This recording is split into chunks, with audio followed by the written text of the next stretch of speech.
नमस्कार, news 18 special देख रहे हैं आप और मैं आपके साथ रंजना रावत। यूक्रेन ने एक बड़ा खुलासा किया है कि असल में गोस्ट ऑफ कीव कौन था और कैसे उसने रूस के विमानों को धूल चटाकर शहादत हासिल की। 40 विमानों को मार गिराने का दावा किया है। देखिए ये रिपोर्ट।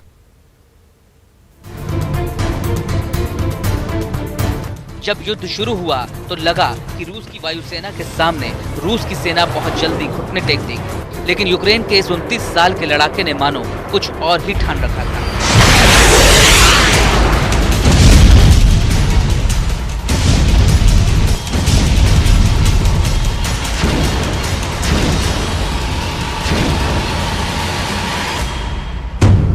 रूस ने कीव से करीब 20 किलोमीटर उत्तर पूर्व में स्थित एक महत्वपूर्ण एयरपोर्ट पर कब्जा कर लिया था। रूस ने कीव से 130 किलोमीटर दूर स्थित चेर्नोबिल पर भी फतह हासिल कर ली थी। रूस के पास यूक्रेन की तुलना में ज्यादा ताकत और ज्यादा तकनीक थी। यूक्रेन की हवाई सीमाबंदी खत्म करने के बाद रूस के कदम कीव की तरफ बढ़ ही रहे थे कि घोस्ट ऑफ कीव उनके सामने आ गए।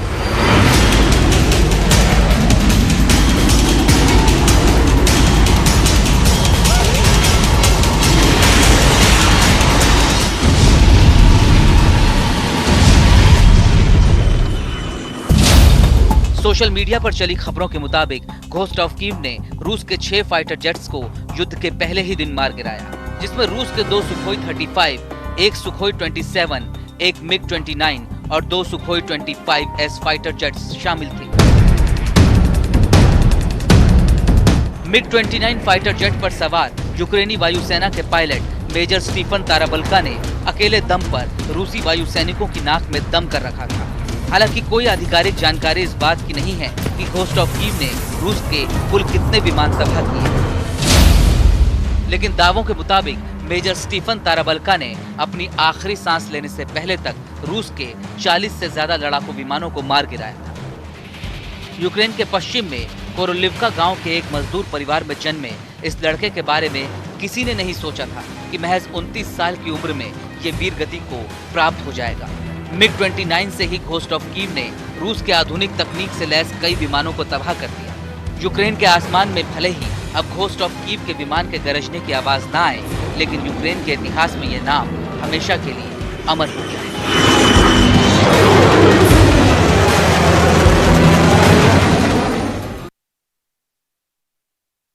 2 महीने से लंबे चल रहे युद्ध में रूसी मिसाइल ने यूक्रेन के शहरों को खंडहर बना दिया है। जगह जगह तबाही के मंजर नजर आ रहे हैं, लेकिन यूक्रेन के जापोरिजिया में तबाही का डबल मंजर है। न्यूक्लियर प्लांट को खतरा है और यूक्रेन के राष्ट्रपति जेलेंस्की को किस बात का खौफ है, इस रिपोर्ट में देखिए। ऐसी तबाही देखी नहीं होगी।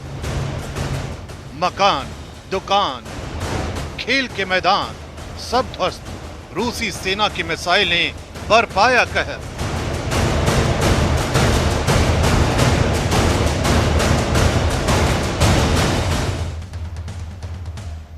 कहीं मलबे में जिंदगी तलाशी गई तो कहीं उजड़े आशियाने से मिसाइल के टुकड़े दिखाए गए।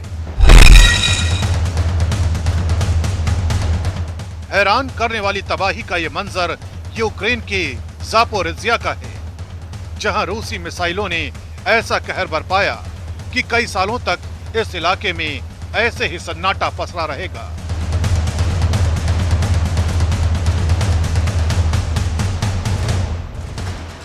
जापोरिजिया में रूसी सेना ने बम बरसाए, मिसाइलें गिराईं, जिसका अंजाम कुछ इस कदर दिखा। चारों तरफ मलबे का ढेर दिखाई दिया, इमारतें ध्वस्त नजर आई। खेल के मैदान से लेकर रिहायशी इलाके सब जमी दोस्त कर दिए गए। इन हमलों में कुछ लोगों के मारे जाने की भी खबर है।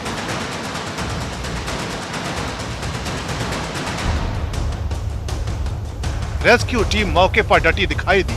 उजड़े घरौंदों को फिर से बसाने की कोशिशें दिखी। सवाल वही है, आखिर बम बारूद के खेल में मिला क्या? सिर्फ और सिर्फ इंसानियत खत्म होती दिखी। Именно сюда вообще непонятно, вообще нет на это ответа, вообще нет. Это просто по мирным жителям. Это почему именно сюда? А что произошло? Прилетела, я так понимаю, российская ракета. जापोरिज्जिया में हर तरफ मिसाइल हमले के बाद तबाही के निशान दिखे, लेकिन इस जगह पर इससे भी ज्यादा खतरा बना हुआ है। यूक्रेन के राष्ट्रपति ने कहा है कि जापोरिज्जिया परमाणु ऊर्जा संयंत्र पर खतरा बना हुआ है। यह न्यूक्लियर प्लांट युद्ध के 7वें दिन से ही रूस के कब्जे में है। ज़ेलेंस्की ने यह भी दावा किया है कि जापोरिज्जिया न्यूक्लियर प्लांट में अंतर्राष्ट्रीय परमाणु ऊर्जा एजेंसी यानी IAEA के दावे के उलट मंजर है। ज़ेलेंस्की ने कहा कि रूसी सेना ने जापोरिज्जिया प्लांट को बहुत नुकसान पहुंचाया है। Там було більше 100, мені здається, 120 одиниць техніки. Вони оточили, вони вбили декількох людей, стріляли вони по ядерних блоках. І навіть спочатку МАГАТЕ сказали, що ніяких попадань не було. Це не є правда. Ми знайшли. Вони попали по ядерному блоку, але є там достатньо потужний захист.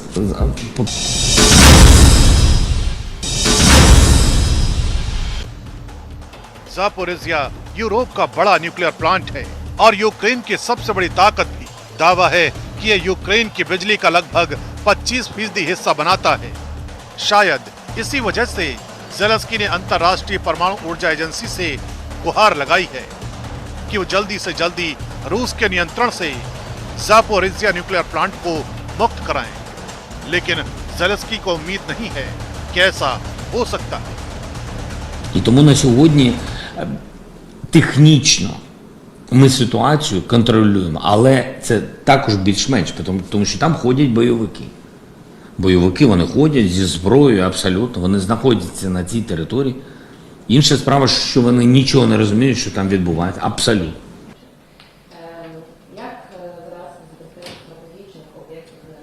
Ми чекаємо на розблокування. Ми офіційно сказали МАГАТЕ, що вони повинні це зробити.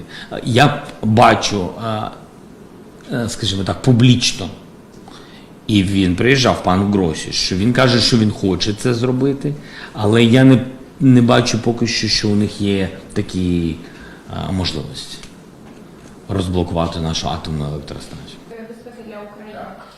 Я розумію, що наш проєкт передбачив, що у майбутньому इससे पहले IAEA के अध्यक्ष ने कीव के दौरे पर बयान दिया कि यूएन की एजेंसी को जापोरिज्जिया न्यूक्लियर प्लांट में घुसने देना चाहिए, क्योंकि यूरोप का यह सबसे बड़ा पावर प्लांट खतरे की लाल बत्ती की तरह है।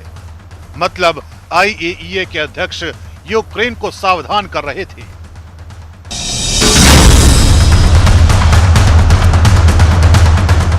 Zaporizhzhia nuclear power plant Zelensky के लिए अहम है। सिर्फ 4 ही न्यूक्लियर प्लांट बचे हैं, उसमें से भी जापोरिज्जिया रूस के कब्जे में है, जबकि 1990 से पहले यूक्रेन के पास करीब 8 न्यूक्लियर प्लांट थे। जापोरिज्जिया न्यूक्लियर प्लांट पर रूस की सेना ने जंग की शुरुआत में ही कब्जा कर लिया था। वहां पर हुए हमले और उसके बाद लगी भयानक आग आज तक सबको याद है, जिसके बाद यूक्रेन ने रूस से कहा था कि वो वहां हमला न करे, क्योंकि इसके नतीजे केवल यूक्रेन को नहीं बल्कि रूस को भी भुगतने पड़ेंगे। ये डर अब भी बरकरार है। रूस का यूक्रेन पर हमला लगातार जारी और इसी बीच अमेरिका ने रूस को सबक सिखाने के लिए नया प्लान तैयार किया है। कैसे अमेरिका रूस को घेरने की तैयारी में है और क्या है अमेरिका का वो प्लान, ये रिपोर्ट देखिए।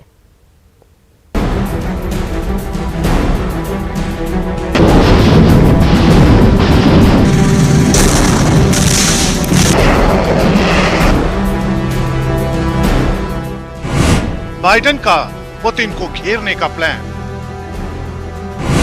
क्या पुतिन को सबक सिखा पाएंगे बाइडेन? यूक्रेन पर रूस के हमले के बाद से ही अमेरिका इसका विरोध करता रहा है। हालांकि यूक्रेन के राष्ट्रपति की लाख अपील के बाद भी अमेरिका ने यूक्रेन को वो मदद नहीं की जो यूक्रेन उससे चाहता था। लेकिन इस युद्ध के बीच वो लगातार रूस के खिलाफ बोलता रहा और उस पर कई तरह के प्रतिबंध भी लगा दिए। लेकिन रूस के राष्ट्रपति पुतिन न तो अमेरिका की किसी धमकी से डरे और न ही उन्होंने अमेरिका की तरफ से लगाए गए प्रतिबंधों की परवाह की। उन्होंने जो एक बार ठान लिया उसके बाद उसे करके ही दम लिया। हालांकि यूक्रेन में जारी युद्ध के लंबा खिंचने की वजह से उनके फैसले पर कई सवाल भी उठे, लेकिन फिर भी उन्होंने बिना रुके यूक्रेन पर हमले जारी रखे। इस दौरान अमेरिका ने लाख कोशिशें की, लेकिन वो रूस को नहीं रोक पाया, जिसके बाद अमेरिका ने एक ऐसा प्लान बनाया जिससे रूस की मुश्किल बढ़ सकती है। रूस के अरबपतियों पर अमेरिका की नजर। रूसी अरबपतियों की जब्त संपत्ति बेचेगा अमेरिका। अमेरिकी अखबार न्यूयॉर्क टाइम्स का दावा। अमेरिका के राष्ट्रपति जो बाइडेन ने व्हाइट हाउस में दिए गए बयान में रूस के अरबपतियों की संपत्ति को लेकर जो बयान दिया, अगर वो अमल में आया तो रूस के अरबपतियों की मुश्किल तय है। सबसे बड़ी बात ये कि बाइडेन ने न सिर्फ इनकी संपत्ति जब्त करने के आदेश दिए हैं, बल्कि इनसे मिलने वाले पैसे से यूक्रेन की मदद करने का भी दावा कर दिया। अमेरिकी अखबार न्यूयॉर्क टाइम्स का दावा है कि बाइडेन के इस प्रस्ताव को भी मंजूरी मिल गई है। रूस के अरबपतियों की लिस्ट बनेगी। अमेरिकी संसद में पेश होगा प्रस्ताव। अमेरिका रूस पर लगाम लगाने के लिए जो कार्रवाई करने की सोच रहा है, उसके लिए अमेरिका के ट्रेजरी और न्याय विभाग की भी मदद ली जाएगी। फिलहाल अमेरिकी कानून केवल नियमों के खिलाफ कमाई गई संपत्ति या पैसे को जब्त करने की अनुमति देता है। इसके इस्तेमाल को लेकर नियम सीमित हैं, जिसके लिए अमेरिका एक प्रस्ताव भी लाने की तैयारी कर रहा है, जिसमें जब्त की गई संपत्ति का पैसा यूक्रेन की मदद के लिए भेजने की अनुमति दी जाएगी।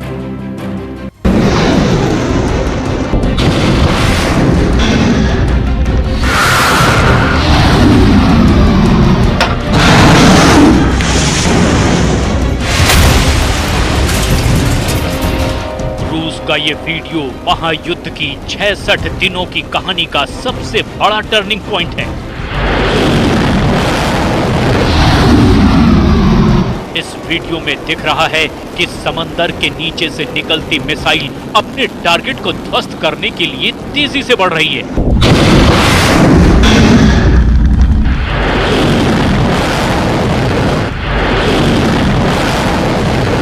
समंदर, मिसाइल और सबमरीन से यूक्रेन को दहलाने का ये वीडियो किसी और ने नहीं बल्कि रूस ने ही जारी किया है।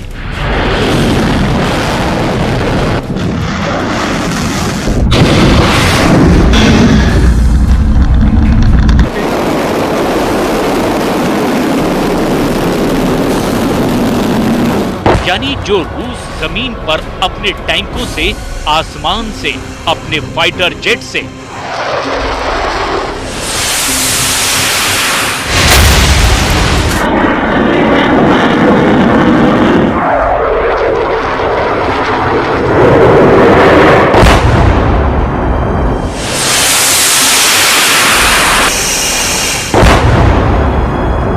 यूक्रेन का शहर दर शहर तबाह कर रहा था, अब समंदर से यूक्रेन पर सबसे बड़ा और घातक हमला कर रहा है।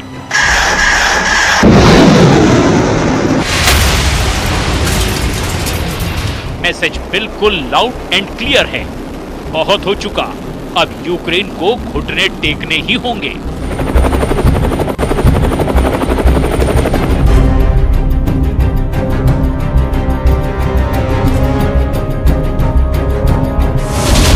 रूस को यूक्रेन के खिलाफ सबमरीन उतारने की जरूरत क्यों पड़ी? काला सागर में मिसाइल दागकर रूस क्या साबित करना चाहता है? जिस कैलिबर मिसाइल का इस्तेमाल रूस ने किया है वो क्या मैसेज दे रहा है? और सबसे बड़ा सवाल ये है कि क्या अब यूक्रेन के शहर नहीं बल्कि ब्लैक सी की अथाह जलराशि युद्ध का सेंटर पॉइंट बनने जा रही है?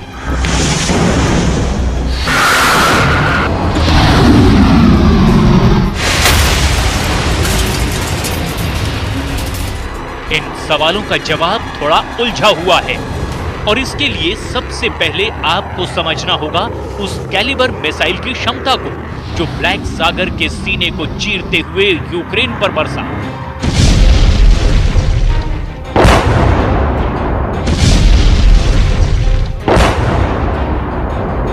ये पहली बार नहीं है कि कैलिबर मिसाइल का इस्तेमाल रूस ने यूक्रेन पर किया है, लेकिन अब तक इसका इस्तेमाल जंगी जहाजों से किया गया और अब पहली बार सबमरीन से फायर किया गया है।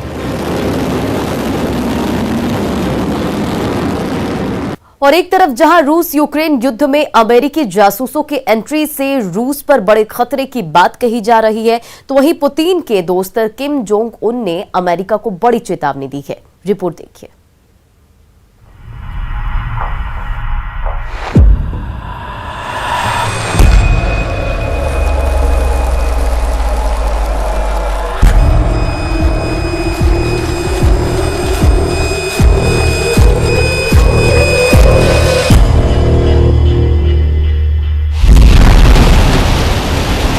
परमाणु युद्ध को लेकर पुतिन के दिमाग में क्या चल रहा है, इसका अंदाजा लगाना तो मुश्किल है, लेकिन रूस के एक पड़ोसी देश में बैठे तानाशाह ने ऐलान कर दिया है कि अगर उन्हें खतरा महसूस हुआ और उन्हें उकसाया गया तो वो परमाणु हथियारों का इस्तेमाल करने से नहीं चूकेंगे। अब तक आप समझ गए होंगे कि हम नॉर्थ कोरिया और उसके तानाशाह किम जोंग उन की बात कर रहे हैं। पिछले हफ्ते ही नॉर्थ कोरिया में एक बहुत बड़ी मिलिट्री परेड का आयोजन किया गया, जिसके जरिए किम जोंग उन ने अपनी सेना की ताकत पूरी दुनिया को दिखाई और अपने सबसे बड़े परमाणु हथियारों का भी प्रदर्शन किया।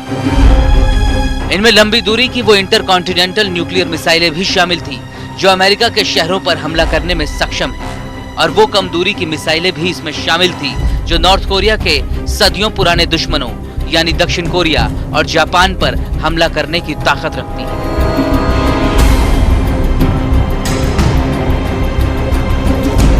नॉर्थ कोरिया की सरकारी सेंट्रल कोरियन न्यूज एजेंसी ने दावा किया है कि इस परेड में हजारों सैनिकों के सामने किम ने ये शपथ ली कि वो अपनी परमाणु शक्ति का और तेजी से विकास करेंगे, और अगर उनके देश को उकसाया गया तो वो ऐसा करने वालों के खिलाफ इसी परमाणु शक्ति का इस्तेमाल भी करेंगे।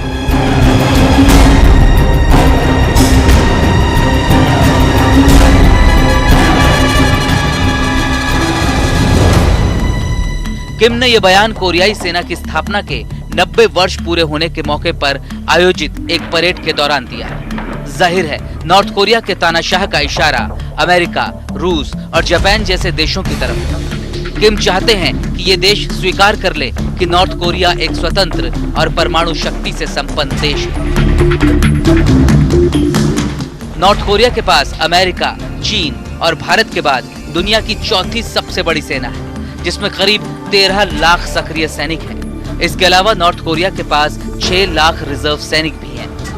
यानी सैन्य शक्ति के मामले में नॉर्थ कोरिया रूस से भी आगे है। नॉर्थ कोरिया की नौसेना में 60,000 जवान और एयरफोर्स में 1,10,000 सैनिक शामिल हैं।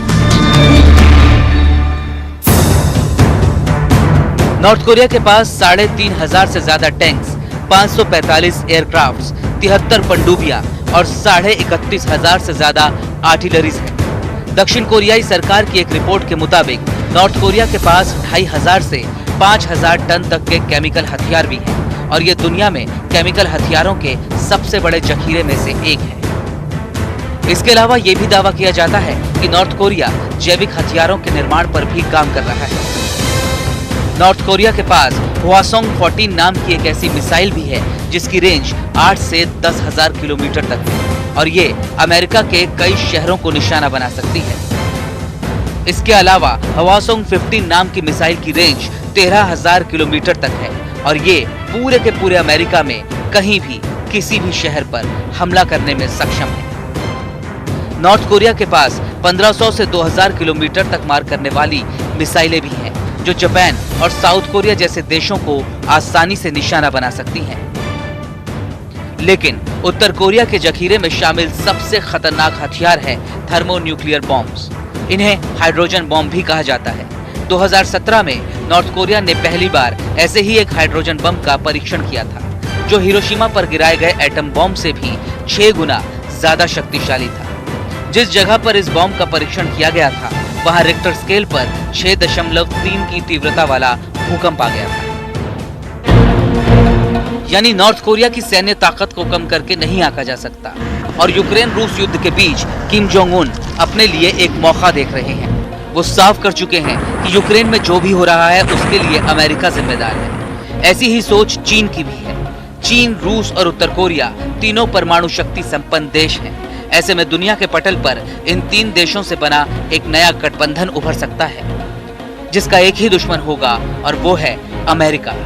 जनवरी 2022 में जब नॉर्थ कोरिया ने मिसाइल टेस्ट किया था तो अमेरिका उस पर सैंक्शंस लगाना चाहता था, लेकिन चीन और रूस ने संयुक्त राष्ट्र में इस पर वीटो कर दिया और ऐसा नहीं हो पाया। दोनों देशों ने कहा कि उन्हें इससे जुड़े और सबूत चाहिए। रूस और चीन ने एक तरफ तो नॉर्थ कोरिया को अमेरिकी सैंक्शन से बचाने के लिए वीटो किया, तो दूसरी तरफ दोनों देश नॉर्थ कोरिया को आर्थिक और अन्य तरह की सहायता भी देते रहते हैं। चीन और रूस चाहते हैं कि एशिया के इस हिस्से में नॉर्थ कोरिया अमेरिका को चुनौती देता रहे और जापान जैसे देशों के साथ अमेरिका की दोस्ती का जवाब वो परमाणु हमलों की धमकी से दे। कुल मिलाकर दुनिया बहुत तेजी से अलग अलग धड़ों में बंटने लगी है, जिसमें एक जैसी मानसिकता रखने वाले देश एक तरफ है। तानाशाही को पसंद करने वाले नॉर्थ कोरिया को अब रूस और चीन का साथ मिल रहा है। इन दोनों देशों के शासक भी एक तरह से तानाशाह माने जाते हैं, जबकि अमेरिका लोकतंत्र को अपनाने वाले देशों को अपने साथ लाने की कोशिश में लगा है। इनमें भारत भी शामिल है, लेकिन भारत अभी तक रूस यूक्रेन युद्ध के मामले में तटस्थ बना हुआ है। इसलिए अब अगले महीने जापान के टोक्यो में भारत के प्रधानमंत्री नरेंद्र मोदी की मुलाकात क्वाड सम्मेलन के दौरान अमेरिका, जापान और ऑस्ट्रेलिया के राष्ट्र अध्यक्षों से होगी, तो ये देश भारत को अपने पाले में लाने की कोशिश करेंगे। लेकिन भारत की कोशिश ये है कि वो बिना किसी का पक्ष लिए इस पूरे विवाद के शांतिपूर्ण हल तलाशने के लिए इन देशों को प्रेरित करे। भारत भी एक परमाणु शक्ति संपन्न देश है, लेकिन भारत का रिकॉर्ड इस मामले में शानदार रहा है और भारत ने हमेशा इस बात को दोहराया है कि वो पहले कभी भी किसी देश पर परमाणु हमला नहीं करेगा और इसका इस्तेमाल सिर्फ तब करेगा जब कोई दूसरा देश भारत पर परमाणु हमला करता है। ऐसे में बात बात पर परमाणु हमले की धमकी देने वाले देशों को सही रास्ता दिखाने में भारत की एक अहम भूमिका हो सकती है और भारत की पहल पर दुनिया तबाही के रास्ते पर जाने से बच सकती है। और फिलहाल इस बुलेटिन में इतना ही। बने रहे आप न्यूज़ 18 बिहार झारखंड के साथ।